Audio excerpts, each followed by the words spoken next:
another defending champion is Islam Makhachev, who in the main event is defending his lightweight title against Alexander Volkanovski, not Charles Oliveira, which was the original booking a year removed from their first fight.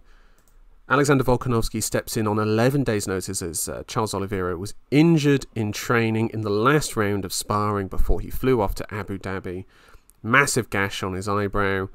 That thing would have opened up within seconds of fighting Makhachev. I think it was the correct move of Oliveira to pull out. Tom, I think you probably agree. Yeah, 100%. 100%. You don't get a third shot at the King. No. And honestly, Charles might not get a second shot if it does play out that way.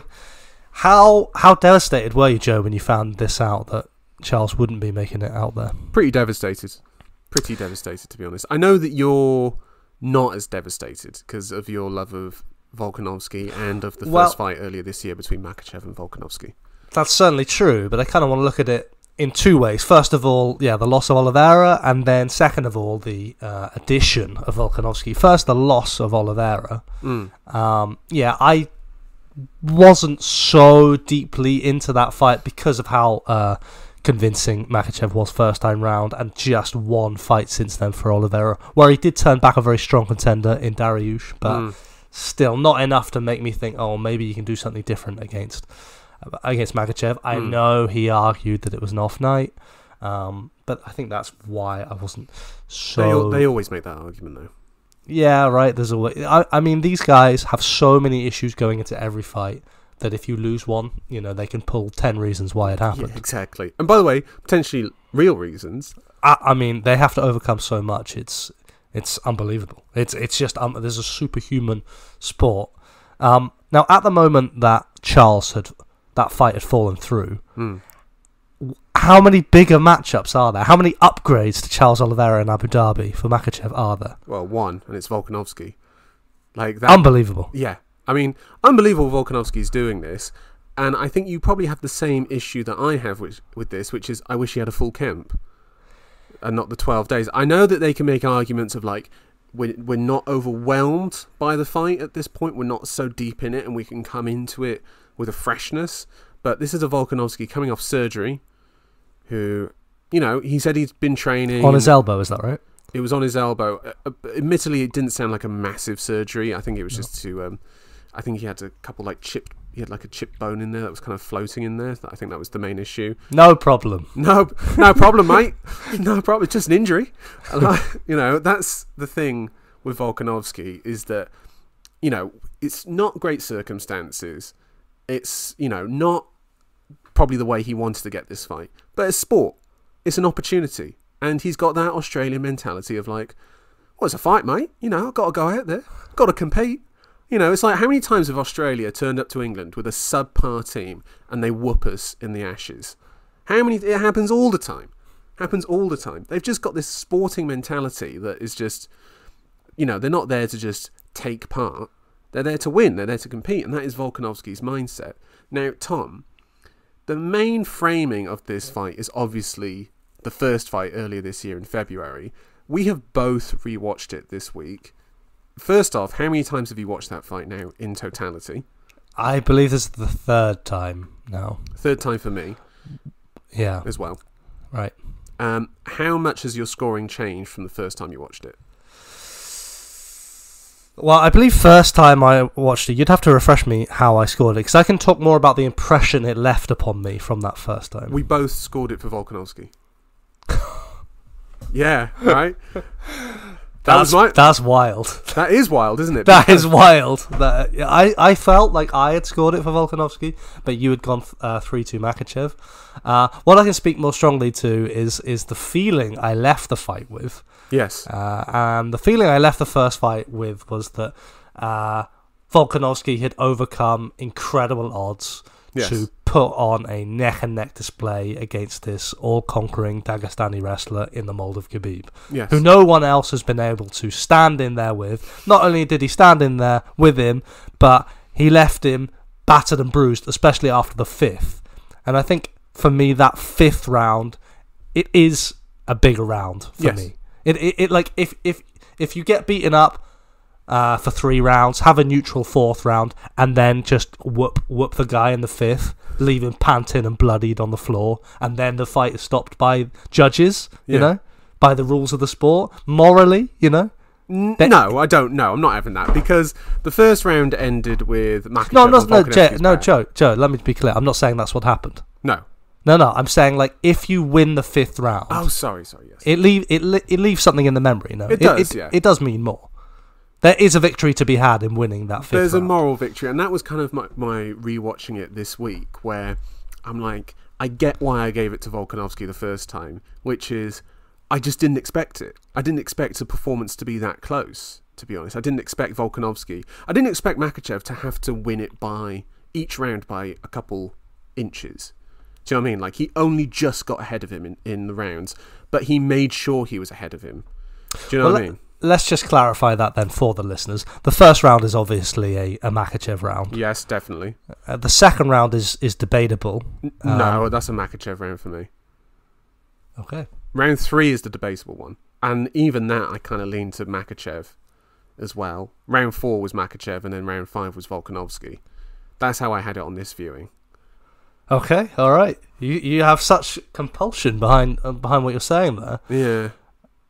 I feel like on my watch through just now, only 2 days ago, and I have to confess I am in the mires of some COVID-esque sickness, which might be affecting the clarity of my thinking. But I think I looked at the second round and scored it for Volkanovski. Okay, so then what did you give round 3? I gave that to Makhachev. Oh, okay, that's interesting. Yeah, takedown and... I gave round 2 in that fight to Makhachev just because of the damage he landed. Like, he landed some really sick knees in there. Like, the clinch knees he landed. Sort of harangued Volkanovski as well in that round. I gave it to him. Well, it sounds like, anyway, there's still room for debate then on the second and third, but there can be no argument about the fourth. Yeah, which of course was Makhachev, and the 5th does go to Volkanovski. But I have to say that it wasn't a whooping. It wasn't a beating from pillar to post. Quite how I remembered it in the 5th. This is the Volkanovski had just outpaced him. Makhachev was gassed, clinging on for dear life. That's not what happened. No. Volkanovski had a good last 40 seconds or so. Yes, but he wasn't close to putting Makhachev out of there. He surprised him. He upset him. Do you think also in that fight Makhachev knew he was ahead, and so he maybe eased off in that 5th round? Because there was quite a lot of that 5th round of Volkanovski following Makhachev and him pressing into him in that 5th round that maybe he wouldn't have had in the 2nd or 3rd. Honestly, I think Makhachev was starting to tire. I think, and this is something I wanted to talk about going into this fight, is that I think Volkanovski does have the edge for endurance and of course for stamina and cardio. I do think that was starting to pay going into the 5th. And of course, the big question for this fight now, Volkanovski going in on 12 days notice. Yeah.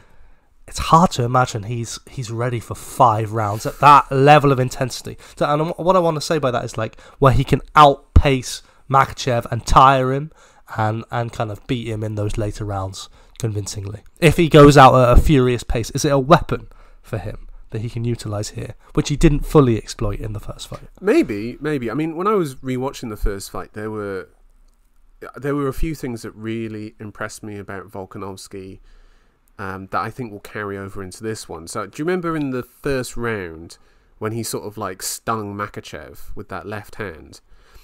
He did this quite a few times in that fight, which was he was standing in orthodox and he threw a sort of right hook round, which then switched him into southpaw. Yeah. And he sort of used the right hook to kind of obscure Makhachev's vision and then to actually move the hands out of the way so he could bring the left down behind it. He also used that shift as well, where it was a right hook up top, reset, right hook to the body. And then towards the end, and towards round 3 onwards, he was doing that combination of right hook, shifting into southpaw, left straight, right hook to the body, and then he would throw an outside calf kick.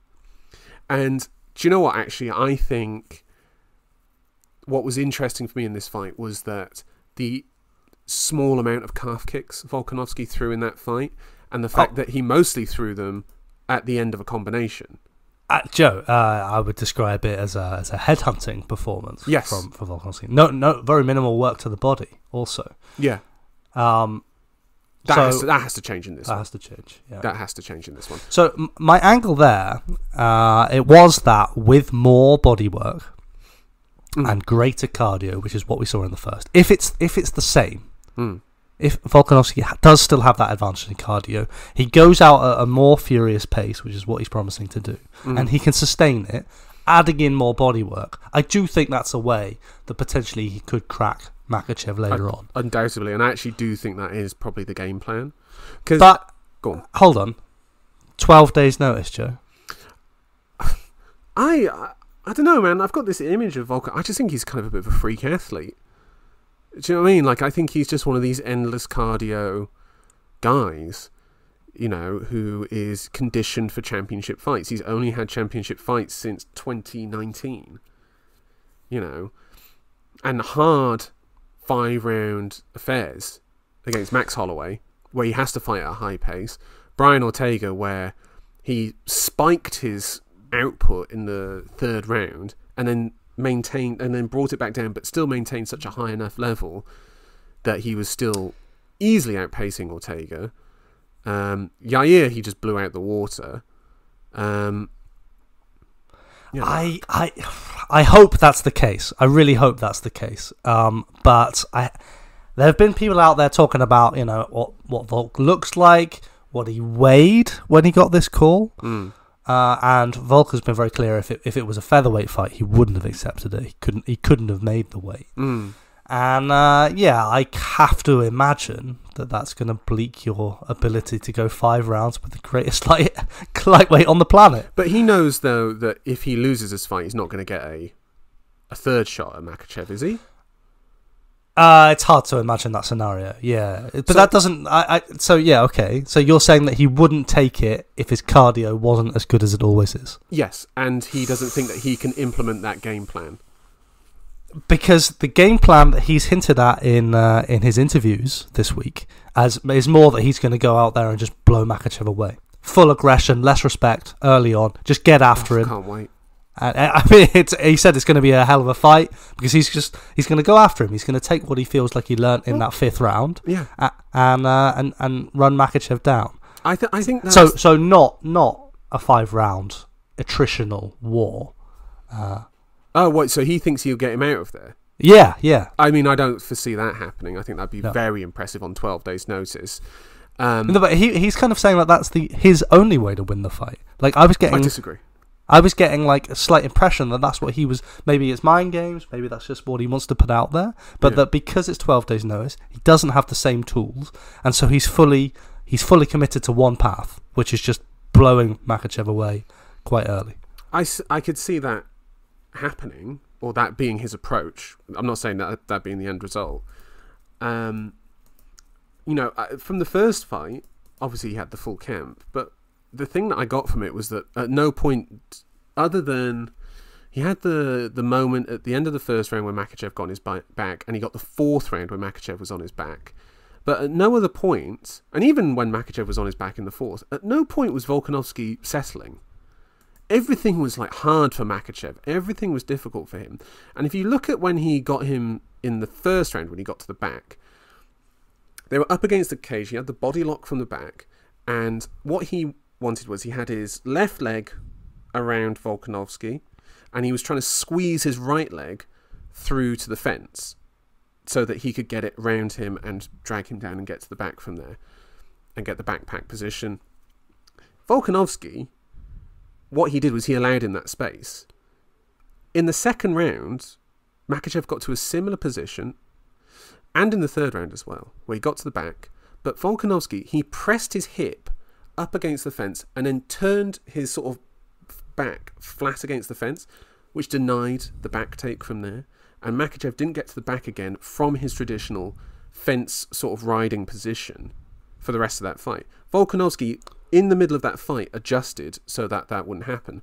In the 4th round... Yeah, I want to talk about the 4th round. The super super dope takedown from Makhachev, Well, where yeah. he just timed him to perfection. And what he timed, Joe, was that switch of stances as Volkanovski went from right hand into left hand, and he squared up. Yes. And Makhachev ducked in. And I wonder, given the value of a successful takedown, we should talk about the back take as well. But I wonder if Makhachev will really drill down and exploiting that offense of Volkanovski. The shifting offense of trying to catch him in between. Well, it's undeniable when you square your hits up like that, full frontal against a Dagestani wrestler. Yeah, you're gonna get caught at times. Yeah. That's bait.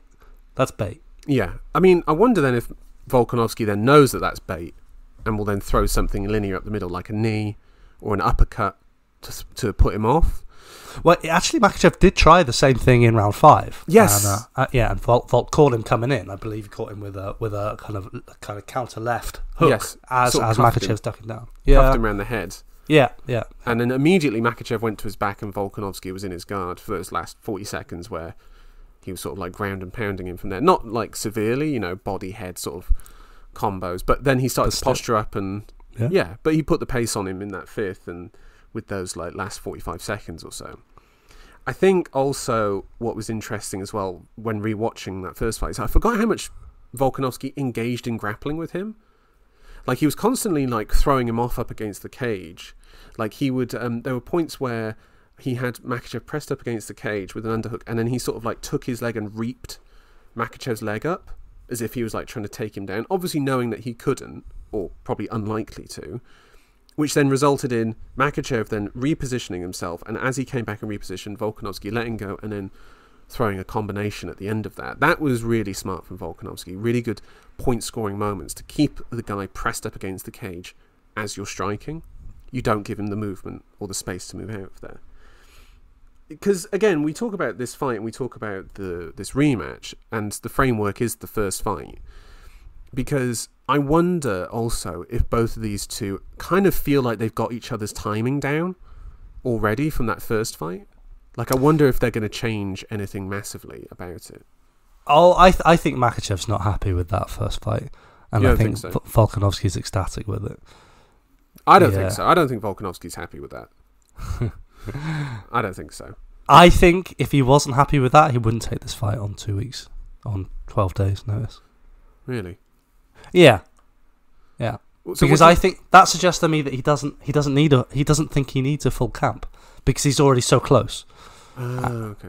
That's what I'm intimating from that. In that, like he already had his number. He kind of learned that, especially in the 5th. Some people scored it for Volkanovski, you and I. Yes. Wrongly, as it turns out. But, he obviously took that on board. He felt like it could have been scored for him. And, 12 days notice. I don't need to change that much. Whereas I think Makhachev went back from that 5th round and thought, oh, my God, nobody's ever done that to me before. Mm-hmm. That was shocking. Yeah. I did not expect that kind of fight, and I want to prevent that from ever happening again. Like, you just have to look at Makhachev's fighting style since getting knocked out by was it Adriano Martins? Yeah, on debut. I forgot the guy's name. Yeah. It was it his second fight in the UFC? Second fight, and what you saw after that, what you still see today, is somebody so defensively orientated in their striking, really not expressing or taking risks at all. I think Makhachev expects to be completely dominant in the vein of Khabib Nurmagomedov, and the fact that he wasn't that in the first fight will have motivated him to really make big changes going in. Do you mean in the sense of like he'll press the action more and try to finish him, or do you mean like it was Adriano Martins, by the way, or do you mean he'll become more defensively acute and aware? Because that's the thing with like the comparison to Khabib, is that Khabib was like reckless. Like he would just dive in at guys. Wild. That the last fight against Gaethje. Oh my God! God. Walked him down, took his best shots, dumped him on his ass, and choked him out. Yeah. It was just he just had no respect for him at all. Yeah. Okay, well, you just hit me with everything you've got, and Gaethje did. It was unbelievable. Yeah. And that is not Islam Makhachev. No, it is not. No, it is not at all. Because he got knocked out, Joe. Like, he got knocked out. Do you think he's...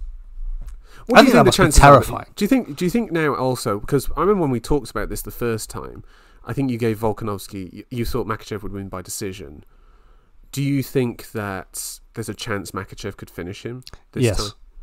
Because of the 12 days notice? Yes, and because I think Volkanovski will be leaving it all out there. I think he will leave more openings, and he's shown he's a very hard man to submit. Yes. Very, very hard man to submit, to put it mildly. Yeah. Makhachev has the tools. Yeah. As we well know, and he was hurt. He was doing some damage in that fight. The left kick to the body of Makhachev. Wait, sorry, am I? Yeah, the left kick. It is the left kick. Yeah, for the southpaw.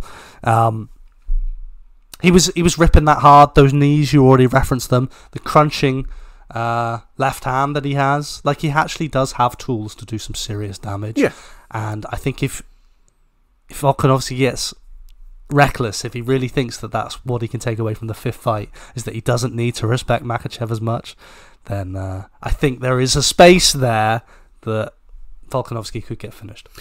I think also when you look at guys that have been finished by like Khabib and Islam, it's either they've gassed out, like Conor, like Poirier, like they've completely melted under the pressure, or Gaethje, whose grappling defense is so rudimentary that it's just, well, if I get to the legs, it's over. Or Oliveira, who got rocked and submitted.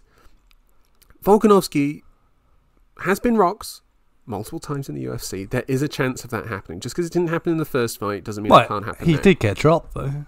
Oh, yeah, of course. He got dropped in the first, didn't he? Yeah. Sorry, I forgot about that. Yeah, I mean, Makhachev's shown that he can get him. I mean, I will say, I think part of that was... Dropped twice. Yeah. He dropped into a knee in the first and the second, was it, as well? Early. Yeah. So it is possible that Volkanovski could get dropped and then submitted from there. Particularly off of, if he remember also the first time he got dropped, it was after he had rocked Makhachev and he was kind of pushing forward and like wildly going after him. Yes, I think they've both learnt a lot about each other from that first fight. They're going to carry on into this, and I'm going to drop my prediction for you right now, Tom. Islam Makhachev to retain, and he's going to win by decision. Yeah, Makhachev by decision. Yeah. Man, but if Volkanovski can do it, I know, but yeah, you have to respect certain things in this game, and any other pick would be wild, given everything, given all the circumstances. The only debate for me was whether Makhachev could pull off a finish, and Volk's too tough for that. So yeah.